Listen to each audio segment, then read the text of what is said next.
Well, hi everybody. Thanks for joining me today. I am going to be shaving with this. This razor is probably a $20 razor that actually one of my friends had. He'd never shaved with a razor before, a straight razor anyway. And so he had shaved with it once, was not impressed. And as you can see, I put a new bevel on it quite a bit back. But this razor was probably a $10, $20 razor given to him by his mother-in-law. And it's a stainless steel razor, which I have never really honed up. It stainless steel has chromium in it, so when you're trying to put a new bevel on it, and I used my diamond plate, it wore down my diamond plate like crazy. So, yeah, stainless steel is not like carbon steel; it just eats away your diamond plate.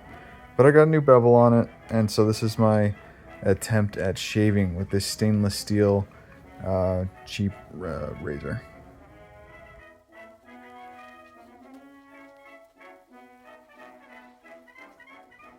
So I speak disparagingly somewhat of those cheaper stainless steel razors because my first experience of getting one was really bad. I tried to hone it myself, but I just could not put an edge on it. And that was years ago. That was like 20, 15 years ago.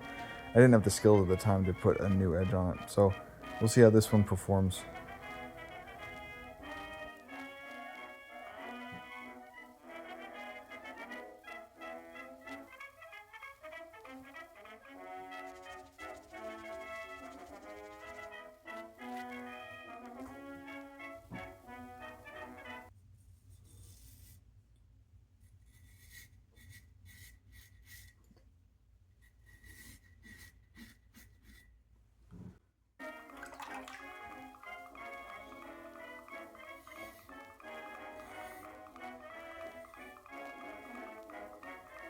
So you can see that it cut the hair, which was actually pretty good. I was happy that I could get it this good, and actually it wasn't a bad shave at all.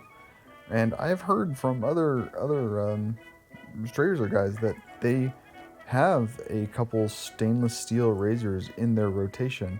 So I had some hope that I could get a good edge on this one, and it was pretty good. I didn't feel it pull the hair, it didn't pull the skin with it when it cut the hair. Glided across. It was not like amazingly smooth. I could still feel it, but it wasn't painful. It wasn't uncomfortable. It was just like a great shave. So within that light, I think, man, this would be a really good starter razor. What's really important is that you get the angles and the pressure right with your first razor. You just have to get the angles and the pressure right, because I think when you start with a cartridge razor, like a Mach 3, you can press as hard as you want, but that frame around the cartridge, around the razors, rather, in little Mach 3, keep the skin taut and the right distance from the blades. So with a straight razor, you don't have a frame around it, it's just the blade against the skin. So you have to be the one who's smart about the pressure. It's really important to get the pressure right and and the angle. That's what does it. And the angle, of course, is different for every razor, so you get kind of good at guessing and changing. But in any case, this is a pretty good starter razor. Look at that. It's just taking the hair right with it.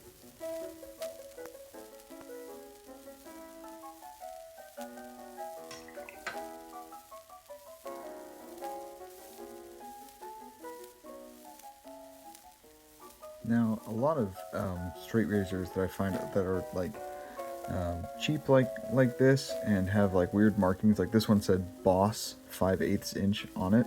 Had the size of the razor marked on the face of the blade. Kind of weird. Somewhere on there you might find the maker's mark of Pakistan.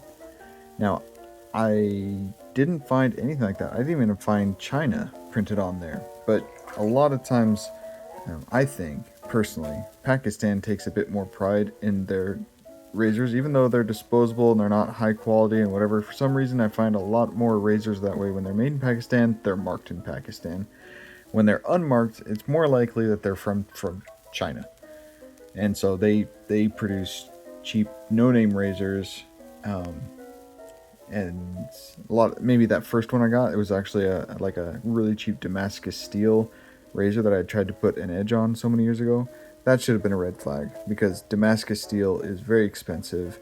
And high quality Damascus is even more expensive. So if you find a cheap Damascus steel razor, it's more like a novelty knife than an actual razor. They're not as a novelty knife. It's not suitable for shaving. But so when I tried to put a new bevel on this one, you saw how far back the bevel was. That's with one piece of electric tape on the spine.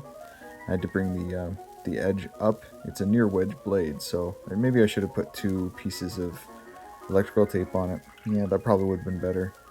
But in any case, yeah, so this blade became shaveable. I don't know how well it's going to hold an edge or for how long, but honestly, I got this stainless steel blade after eating up my diamond plate. Got it shaveable, which I'm pretty happy about.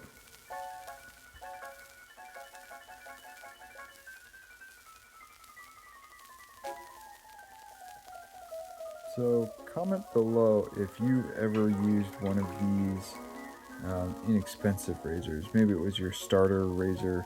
Maybe you've been tempted to get one and you finally did. I don't know if anybody else has had that experience that I had where you got this inexpensive razor and you just couldn't put an edge on it. But maybe you guys could put an edge on it like I did today.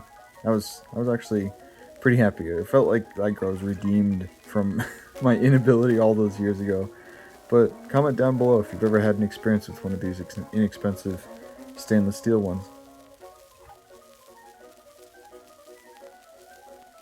I'm going to quote a little bit now from an essay written called "The Straight Razor Shave" by Christopher Moss in 2005.